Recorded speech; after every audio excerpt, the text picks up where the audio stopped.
राधे राधे दोस्तों। हमने देखा सोशल मीडिया पर इंदौर अग्निकांड। इंदौर की जो अग्निकांड हुई, यह सच में रोंगटे खड़े कर देने वाली कांड है, जहां पर 12 में से 8 लोगों की मौत हो जाती है। अब सोचिए, जिसके परिवार में एक साथ अगर 8 लोगों की मौत हो जाए, उस परिवार पर जो बचे हुए लोग हैं उन पर क्या बीत रही होगी। उस परिवार की मैं आज आपको सुनवाऊंगी। उस परिवार के बड़े बेटे ने मीडिया के सामने किस तरह से बयान की। जैसे बहुत सारे लोग कह रहे थे कि इनकी दरवाजे जो है लॉक थे, इस वजह से नहीं खुल पाए। कुछ कह रहे थे कार की वजह से आग लगी, जो ईवी बस बैटरी जो चार्ज हो रही थी कार की, उसकी वजह से आग लग गई। लेकिन बेटे ने आज खुलासा किया है कि असली वजह कुछ और है आग लगने की।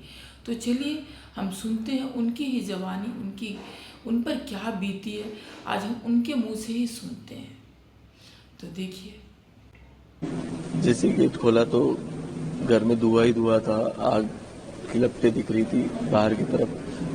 तो मम्मी पापा आए, पापा ने बोला आग बुझाओ आग बुझाओ। हम आग बुझाने की कोशिश कर रहे थे। मैं मेरी वाइफ जब रूम से निकले उस टाइम हम दोनों हो चुके थे। वो पापा के साथ चली गई, पहले गई बच्चों को बचाने के लिए, और फिर पता नहीं कैसे वो पापा के साथ में ऊपर छत पे गेट खोलने की कोशिश में वहां पर ही जल के पूरा, दोनों पापा और मेरी वाइफ दोनों वहां पर थर्ड फ्लोर पे, हम फर्स्ट फ्लोर पे सोए थे और सेकंड फ्लोर पे वो लोग छत पे गेट खोलने की कोशिश करी। 12 लोग थे हम लोग, मैं, मेरी मम्मी पापा, दोनों छोटे भाई, जी का बेटा, मामा, बड़े वाले मामा जी की बेटी और उनके दोनों बच्चे। 12 लोग थे हम, और 12 में से सिर्फ 4 निकल पाए, बाकी सारे 8 के 8 अंदर हो गए। हम लोग को पास वाले अंकल ने प्लायर वगैरह दे के सीढ़ी लगा के जाली वगैरह कटवाई, और फिर मेरे छोटे भाई वहां से उतरे।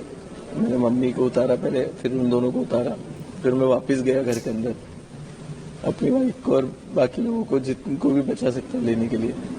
और फिर वहां से जब मैं नहीं किसी को ले पाया, कि अंदर नहीं जा पा रहा था मैं, इतना धुआं इतना आग की लपटें थी कि मैं आधे रास्ते तक जाके फिर मेरे को वापस आना पड़ा, और फिर ना चाहते हुए मेरे को वहां से उतरना पड़ा। बाहर से भी आग बुझाने की बहुत कोशिश करी, बहुत पानी डाला, सब करा, लेकिन आग इतनी ज्यादा बढ़ चुकी थी कुछ भी नहीं कर पाया। अरे फोन से नहीं लग रहा था फोन किसी को भी, हम लोग कुछ भी किसी को फोन नहीं लगा रहे, हम लोग सिर्फ चिल्ला रहे थे। कॉलोनी वालों ने, मोहल्ला वालों ने फोन लगाया था, बोले पुलिस वाले भी आ गए। पुलिस वालों की 2 गाड़ियां तो आ गई थी तुरंत। और फिर रात में मेरे मतलब 1 आध घंटे के अंदर अंदर ही पूरी शासन प्रशासन भी आ गया था, जैसे कमिश्नर सर।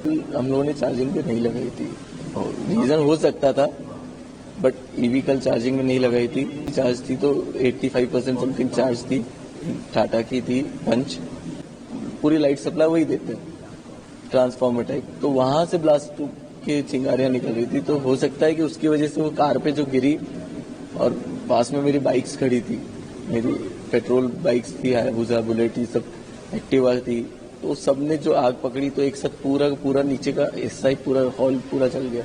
गैस सिलेंडर एक फटा था जो गीजर का लगा था हमारे रूम में ऊपर फर्स्ट फ्लोर पे, और एक एसी का कंप्रेसर जरूर फटा था। ये 2 साउंड हमें बहुत तेज आए थे। सिलेंडर का एक्चुअली मेरे को नहीं कंफर्म गिनती मालूम है, बट इतना कंफर्म है 10-15 सिलेंडर नहीं थे, क्योंकि हमारे यहाँ गैस लाइन लगी हुई है अवंतिका की।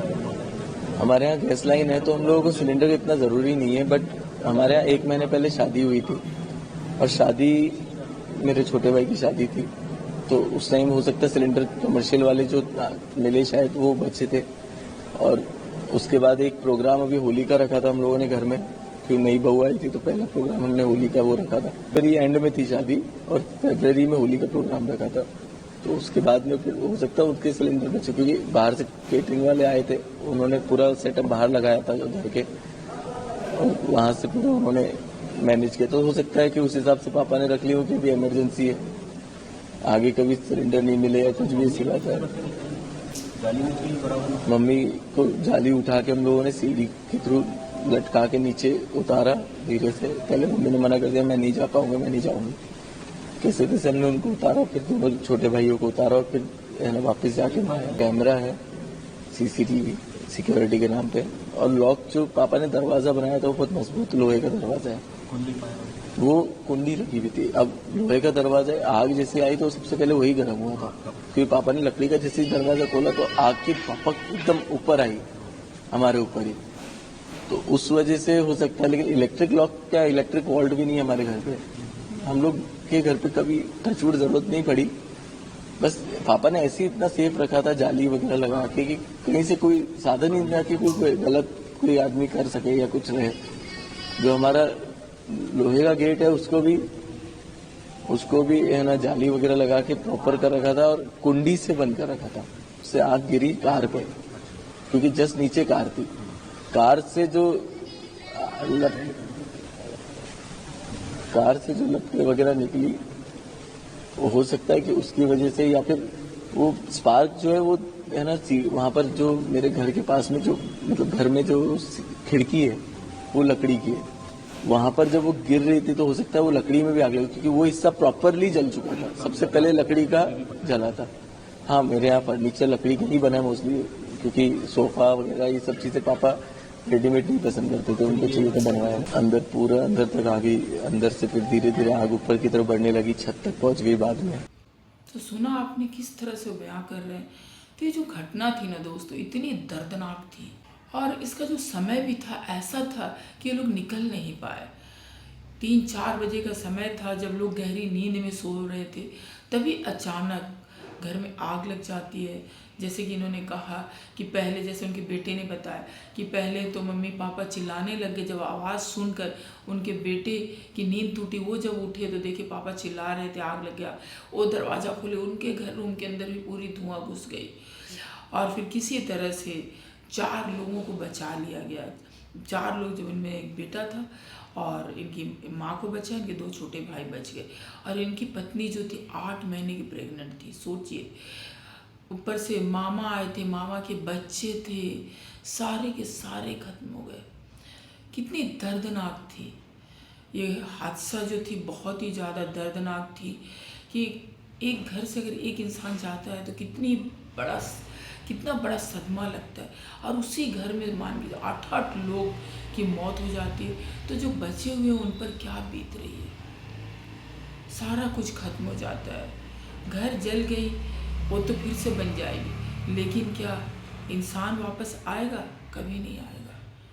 अब लोग तरह तरह की बातें बना रहे कि इस तरह से आग लगी, उस तरह से आग लग गई, लेकिन असलियत तो कुछ और ही थी।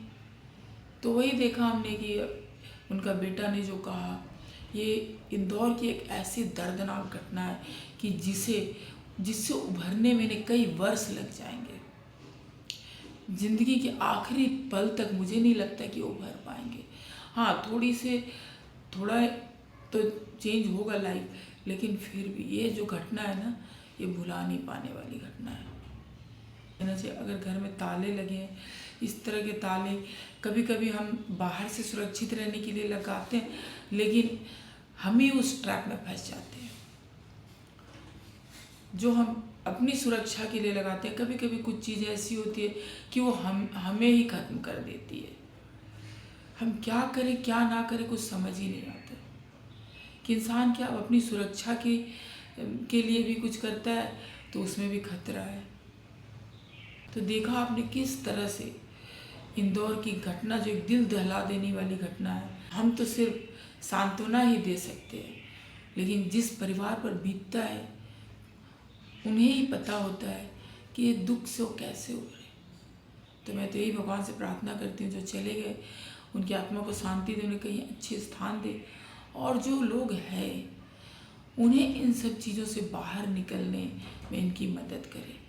आपकी क्या राय है, कमेंट करके ज़रूर बताइएगा। राधे राधे।